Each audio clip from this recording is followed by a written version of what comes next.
이렇게 아이들을 양육하다 보면은 아이들이 어리면 어릴수록 사랑한다라는 말을 자주 하는 것 같아요.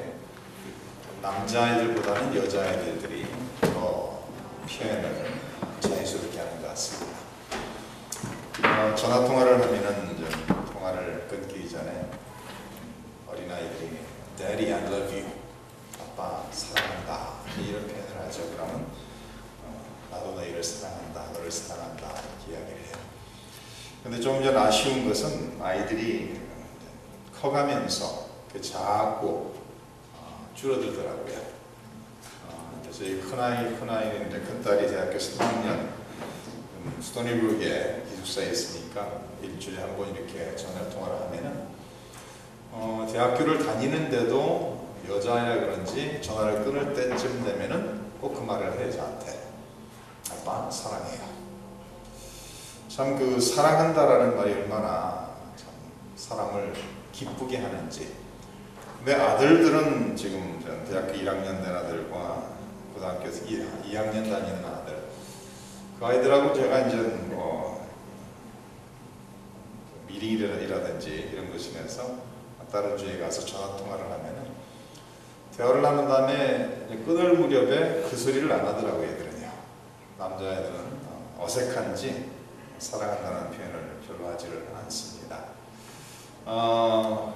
제가 이 중고책을 가지고 이제 책 한 권을 중고책을 산 것을 가지고 비행기에서 책을 읽는 도중에 책갈피 사이에 조그만 그 메모지가 있었어요. 세 단어입니다. I love you.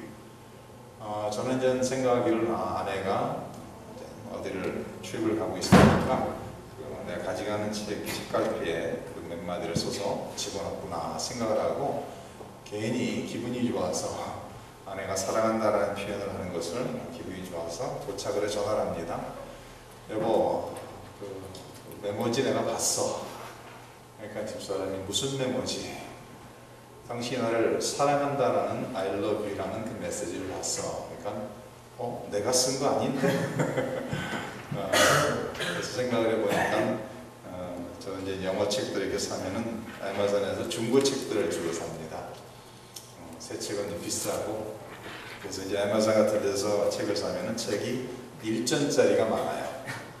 1전에 책을 사고 shipping 하는데 3불 99전이 되고, 그래서 4불짜리 이렇게 책을 좀 많이 사는 편인데, 그 중고책을 저한테 판 사람이 그 책갈피에 아마 그 사람을 사랑하는 사람이 썼던 메모지인 것 같습니다. 어쨌든 이런 그 사랑한다라는 말 한마디가 얼마나 사람에게 기쁨을 주는지 우리는 그것을 경험을 통해서 알 수가 있습니다. 저는 성경 전체 속에서 오늘 읽은 이 말씀을 최고 좋아합니다. 그 이유는 하나님께서 나 같은 죄인도 사랑한다라는 사랑의 메시지가 이 말씀 속에 담겨져 있기 때문에 그렇습니다. 성경 전체를 요약한다면 요한복음 3장 16절 말씀으로 우리가 요약을 할 수가 있습니다. 하나님이 세상을 이처럼 사랑하사 독생자를 주셨으니 이는 그를 믿는 자마다 멸망하지 않고 영생을 얻게 하려 하심이라. 하나님이 세상을 이처럼 사랑하셨다. 그 세상이라는 단어에 우리 각자의 이름을 집어넣고 읽으면은 더 마음에 와닿는 구절일 것입니다. 하나님이 우리 한 사람 한 사람을 너무나도 사랑하시기에 하나밖에 없는 독생자 아들을 아낌없이 세상에 보내시고, 그 독생자를 통해서 그 예수님을 믿는 사람은 멸망치 않고 영생을 받게 된다라는 이 축복의 약속의 메시지, 얼마나 귀한 말씀인가 우리는 항상 기억을 해야 됩니다. 성경을 보면 하나님은 사랑이라는 말씀을 여러 군데 기록하는 것을 볼 수가 있습니다. 요한일서에서도 사랑하지 아니하는 자는 하나님을 알지 못하나니 이는 하나님은 사랑이심이라. 하나님 우리를 사랑하시는 사랑 우리가 알고 믿었노니 하나님은 사랑이시라고 말씀하시면서, 사랑이신 하나님께서 우리 죄인된 우리들을 사랑하셨다라고 성경은 말씀하고 있습니다. 하나님께서 우리를 먼저 사랑해 주시고 하나님의 사랑을 인해서 우리를 택하시고 예정하시고 택하셨다라고 성경은 말씀하고 있습니다. 우리가 죄인 되었을 때, 우리는 하나님을 알지도 못하고 하나님을 찾지도 않을 때 하나님께서 우리를 사랑해 주시고 그 사랑으로서 우리를 예정하시고 사랑으로서 우리를 택하시고 사랑으로 불러주시고 사랑으로 용서해 주시고 사랑으로 자녀 삼아 주셨다라고 성경은 말씀하고 있습니다. 그리고 우리를 향하신 하나님의 사랑은 영원토록 변하지 않는다라고 말합니다. 한번 우리를 사랑한다라고 말씀하신 그 하나님의 사랑은 우리가 하나님 품 안에 나가는 그 순간까지, 하나님이 부르시는 그날까지 변함이 없다라고 성경은 약속을 하고 있습니다.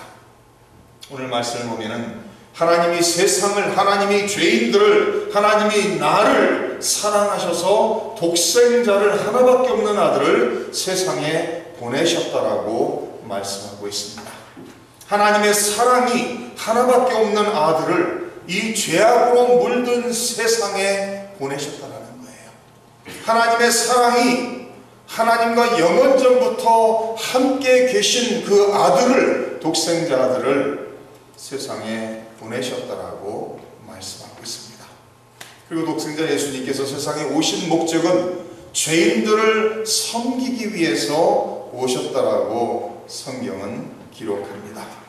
인자에 온 것은 섬김을 받으려 함이 아니라 도리어 섬기려 하고 자기 목숨을 많은 사람의 대속물로 주려 함이라고 마가복음에 기록하고 있습니다. 어느 한인교회 가보니까 그 교회 그 입구를 딱 들어가자마자 큰 동상이 하나 있는데요. 어떤 동상인가 하면은 예수님께서 제자의 발을 씻는 동상이에요.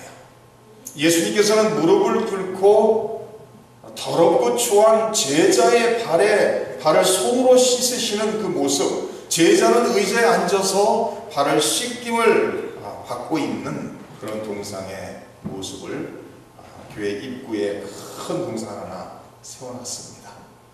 바로 하나님의 사랑이 독생자 아들 예수 그리스도를 세상에 보내시고 보내신 목적은 죄인들을 섬기기 위해서 보내셨다라고 성경은 말하고 있습니다. 예수님께서 우리들을 섬기신 모습을 가장 잘 표현해 주신 것이 바로 요한복음 13장에 있는 수족식이죠. 제자들의 발을 씻기시고 있는, 역사 속에서 스승이 제자의 발을 씻는 법이 없죠. 제자가 스승의 발을 씻는 것이 마땅한 것이죠.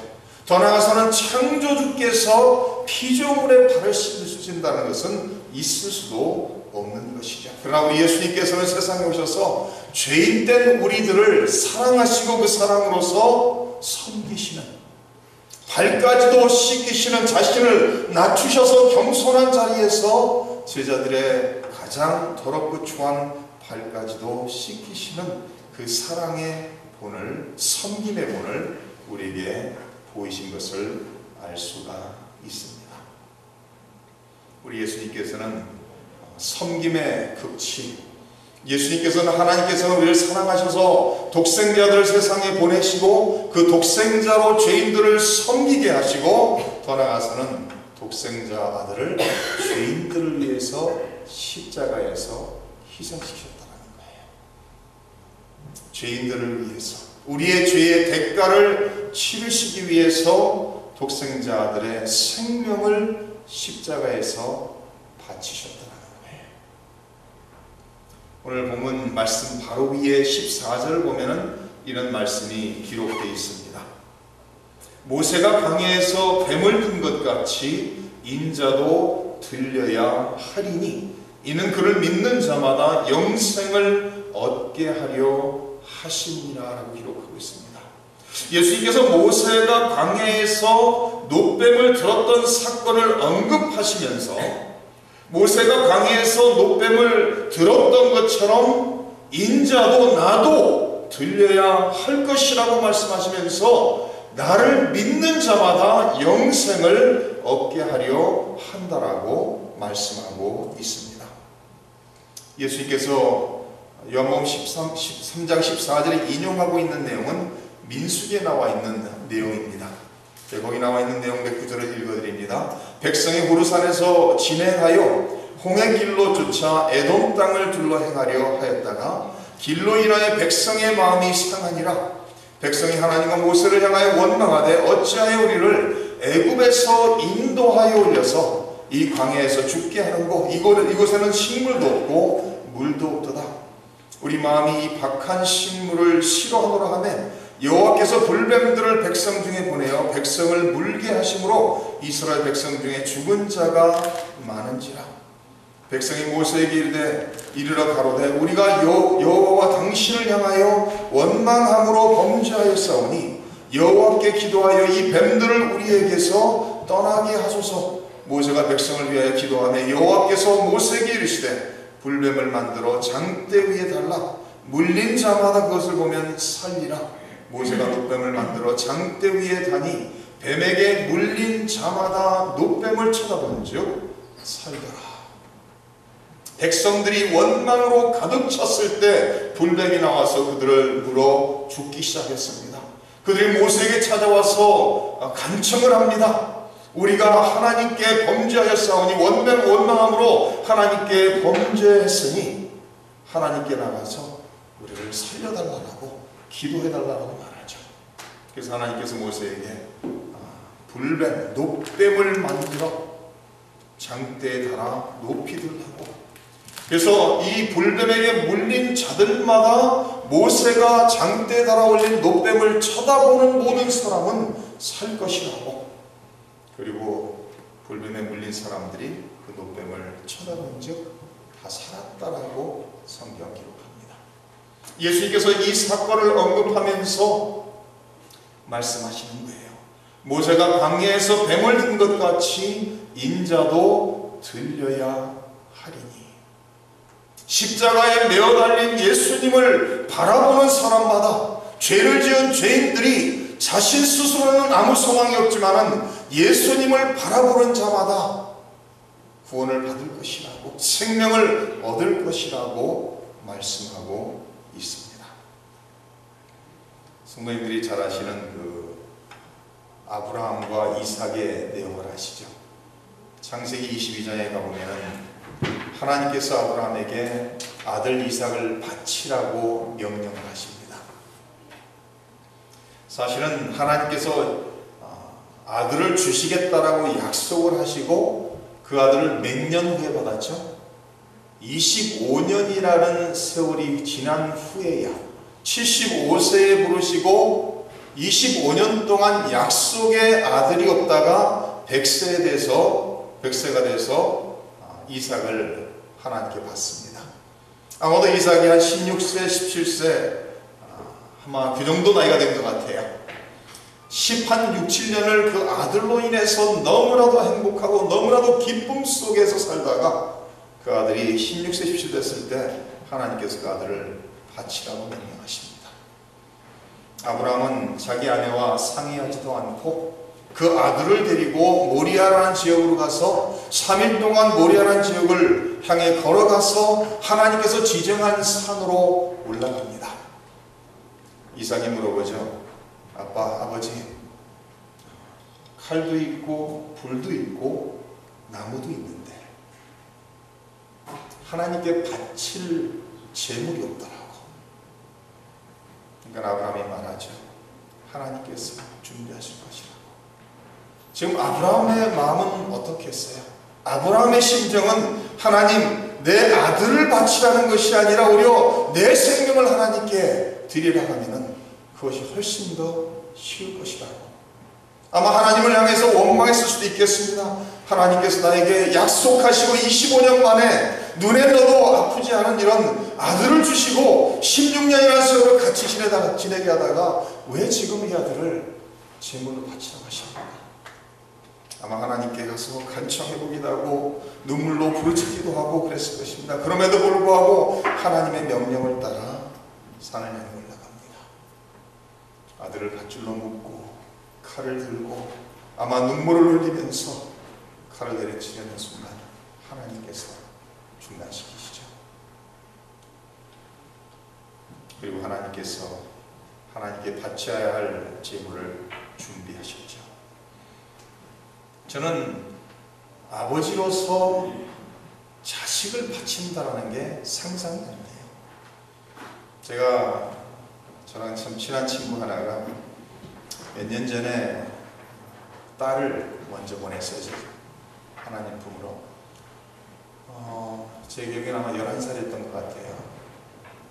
딸들과 이제 막둥이 아들이 이렇게 이제 일남 이녀인 친구인데 목사입니다. 목회를 열심히 하는 아주 신실한 친구예요. 근데 어느 날 전 둘째 딸이 병으로 아파서 결국 이제 고생하다가 하나님 부르심을 받고 11살 나이에 이 세상을 떠났습니다. 그리고 저랑 전화를 통화하는데 무슨 말을 해요? 자식을 잃어버린 아빠에게 무슨 말을 합니까? 할 말이 하나도 없죠. 위로할 말도 없어요, 사실은요. 그래서 같이 그 친구와 같이 슬픔을 나누고 같이 울어주는 것밖에 없죠. 위에서 기도하겠다. 목사지만 자식을 잃어버린 그 아픔을 자식을 잃어버리지 않은 부모가 어떻게 이해할 수 있겠어요? 나는 도무지 너의 슬픔을 이해할 수가 없다. 그러나 하나님은 사랑의 하나님이시고 하나님은 우리의 삶의 모든 것을 아시니까 하나님의 목적과 뜻이 있는 것을 우리가 이해는 안 되지만 하나님을 의지하고 믿어야 된다. 그리고 몇 년이 지났습니다. 그리고 많은 친구들이 생각하기를 어린 딸을 잃어버렸을 때 목회를 다 그만둘 것 같았어요. 그런 분위기였어요, 사실. 그런데 하나님께서 그 친구를 붙잡아 주시고 오늘 이 순간까지 사역을 열심히 살고 있어요. 저도 한때 몇 년 전인가요? 저희 둘째 그 진우가 아마 5살이었던 것 같아요. 지금 올해 19살이 되니까 14년 전인 것 같습니다. 저희가 더글러스턴이라는 지역에서 살 때 저녁 때 집사람과 함께 신방을 나갔다가 집에 돌아와 보니까 불은 다 켜져 있고 앞문은 열려 있고 그 집을 들어가 보니까 바로 문을 들어가자마자 피가 흥겹게 이렇게 바닥에 있었어요. 그래서 깜짝 놀라서 아무도 없으니까 이 집에 애들이 있어야 되는데 그 당시에 애들 셋이 있는 상태였는데 아무도 없으니까 하나님께 이제 기도를 합니다. 어쨌건 지금 피가 바닥에 이렇게 있으니까 사고가 난 건 분명한데 어느 아이에게 사고 났는지 사고의 상태가 어떤지 전혀 모르는 상황이에요. 그래서 집사람과 함께 기도하면서 기다립니다. 그런데 1분이 몇 시간같이 느껴지죠. 지금 내 자식이 지금 다쳤는데 누가 다쳤는지 얼마나 다쳤는지 모르는 그런 상황 속에서 기도합니다. 한 1시간이나 지났나요?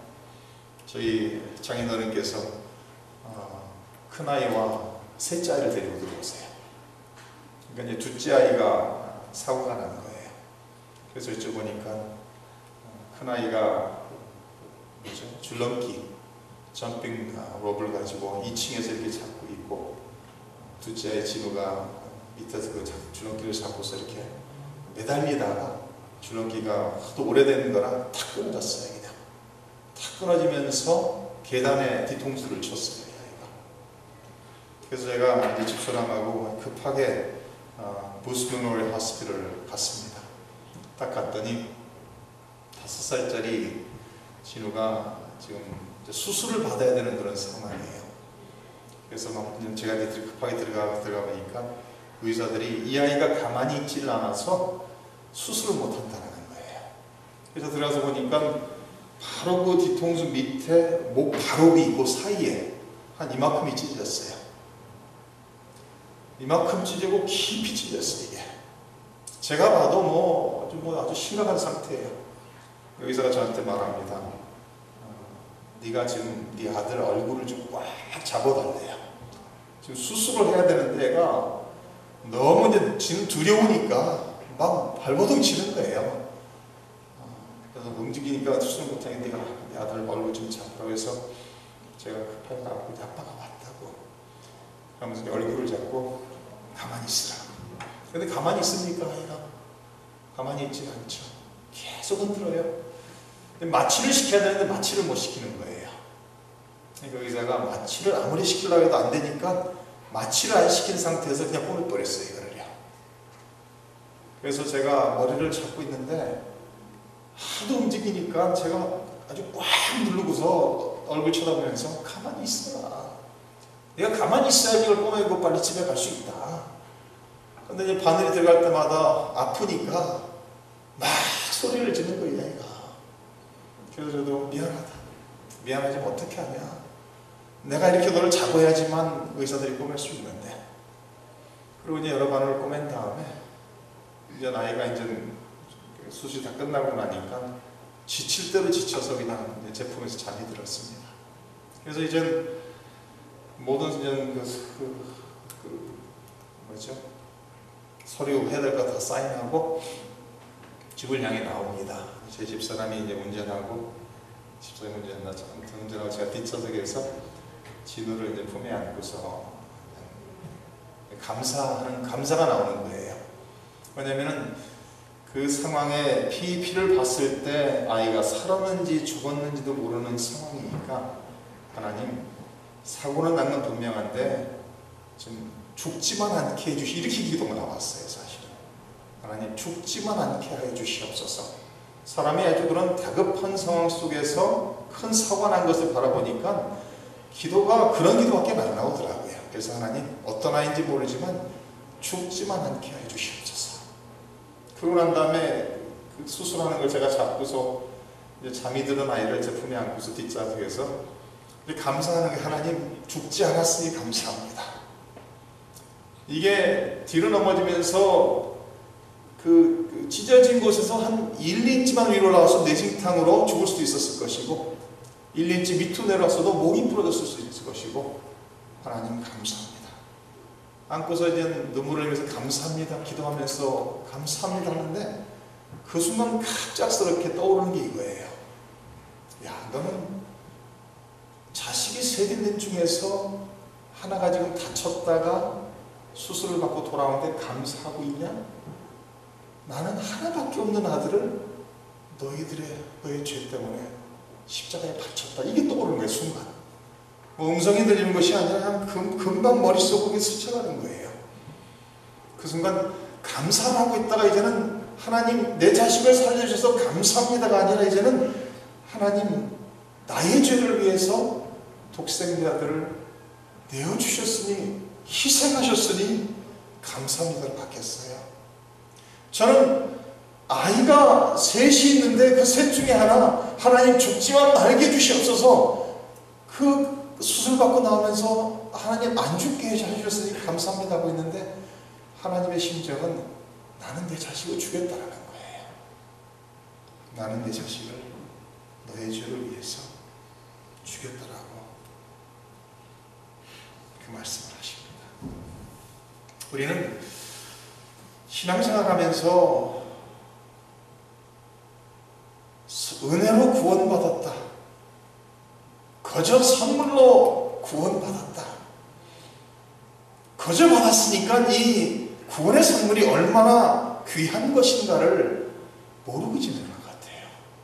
우리는 아무 노력도 없이 거저 선물로 받았지만 하나님께는 하나밖에 없는 당신의 생명보다 더 귀한 하나밖에 없는 독생자의 생명을 바쳐야지만 되는 그 희생에 따른 구원의 선물이었다는 말씀입니다.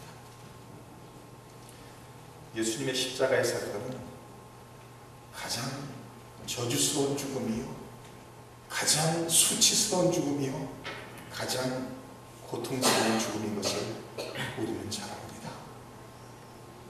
근데 우리 예수님께서 우리를 사랑하시기 때문에, 성도님들 한 분 한 분을 너무나도 사랑하시기 때문에 독생자들 하나밖에 없는 그 아들의 생명을 십자가에 내어주시고 십자가에 바치시고 성도님들의 생명을 그 피값으로 사셨다는 거예요. 우리가 하나님의 사랑이 얼마나 크고 얼마나 위대하다는 것을 그 십자가의 사건을 통해서 마음에 새기고 깨달을 수가 있다면요, 한평생을, 원망과 불평보다는 한평생을, 우리의 상황이 얼마나 어려움에 처한다 할지라도 한평생을 아마 감사하며 감격 속에 살아갈 것입니다. 마지막으로 이런 가지만 말씀드리고 마칩니다. 어느 교회에 주일 찬양 예배 시간이었습니다. 그 교회 목사님이 앞에 나오셔서 예배를 인도하고 찬양을 부른 후에 목사님이 설교하기 전에 한 분을 소개합니다. 이 원로 목사님은 제가 어려서부터 저하고 너무나도 친하게 지낸 아버지 같은 분이십니다. 제 아버지 같은 이 목사님을 잠깐 모셔서 성도들에게 인사 나누고 하고 싶은 말씀 있으면 하시라고 기회를 드리기로 합니다. 원로 목사님이 나오십니다. 나오셔서 말씀을 시작합니다. 아버지와 아들이 있었습니다.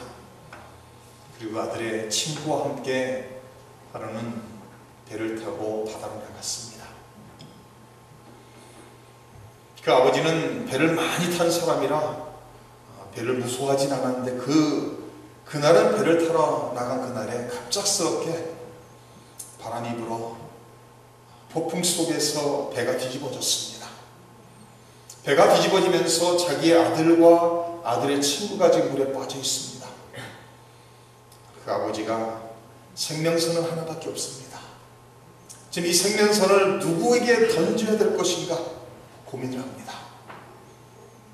내 아들에게 던져야 할 것인가, 아니면 아들의 친구에게 던져야 할 것인가. 그러면 그 생명선을 아들의 친구에게 던졌습니다. 아들 친구에게 던진 이유는 딱 한 가지예요. 내 아들은 예수님을 믿기 때문에 오늘 이 순간 죽는다 하더라도 하나님 품에서 깨달을 것이다. 그러나 그 친구는 예수님을 믿지 않기 때문에 오늘 죽는다면 영원한 지옥에서 고통을 당할 것이다. 그래서 그 생명선을 눈물을 흘리면서 자기 아들이 아닌 아들의 친구에게 던졌습니다. 그래서 그 친구를 생명선으로 끌어당겨서 살린 그 뒤집어져 있는 배에 딱 끌어당긴 후에 보니까 아들은 온데간데 사라졌습니다. 이 원로 목사님의 하는 얘기를 듣고 있는 성도들이 긴장을 하면서 듣고 있어요. 그런데 그 앞에 주일학교 한 4, 5학년 된 아이 둘이서 눈이 동그래갖고 몸을 앞으로 앞당기면서 듣기 시작합니다. 원로 목사님이 계속 말씀하십니다. 내 아들이 아닌 아들의 친구를, 그 아버지는 자기 아들이 아닌 자기 아들의 친구를 살릴 수밖에 없었습니다. 그러면서 성도들에게 이야기해요. 만약 여기서 예수님을 영접하지 않은 사람이 있다면 오늘 예수님을 영접하기를 바랍니다. 생명선이 여러분에게 던져졌습니다. 그 생명선을 꼭 붙잡기를 바랍니다. 그러고 내려가셨어요. 그러난 후에 그게 목사님이 나오셔서 본문을 읽고 말씀을 선포한 후에 또다시 초청을 했어요. 그런데 교인 중에서 아무도 앞으로 나오지 않습니다. 예배가 다 끝났습니다.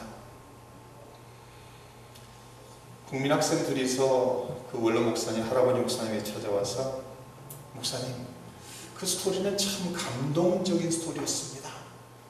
근데 그 스토리는 사실은 아니죠. 그러니까 원로 목사님이 이렇게 대답을 해요.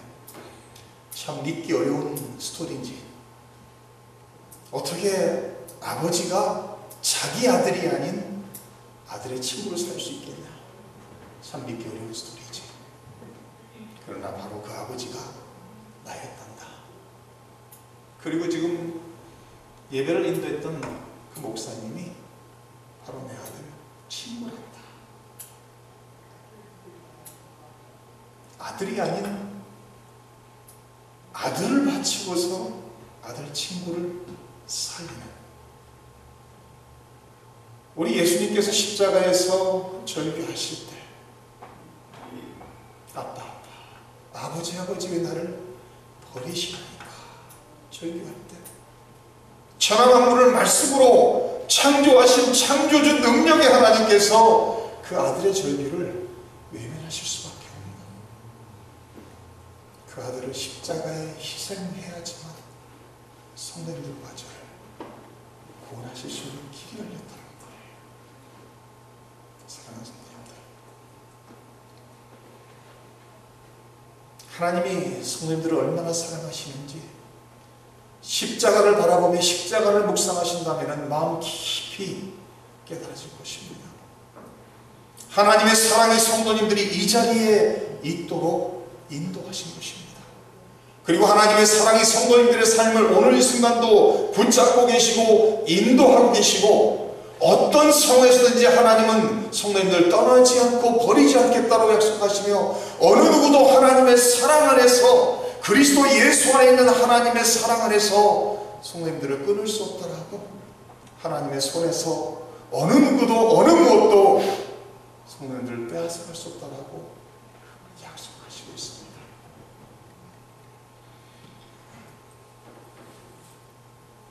사랑하는 성도님들, 우리 하나님은 성도님들 한 사람 한 사람을 구원하시기 위해서 당신의 생명보다 더 귀한 독생자를 내어주셨습니다.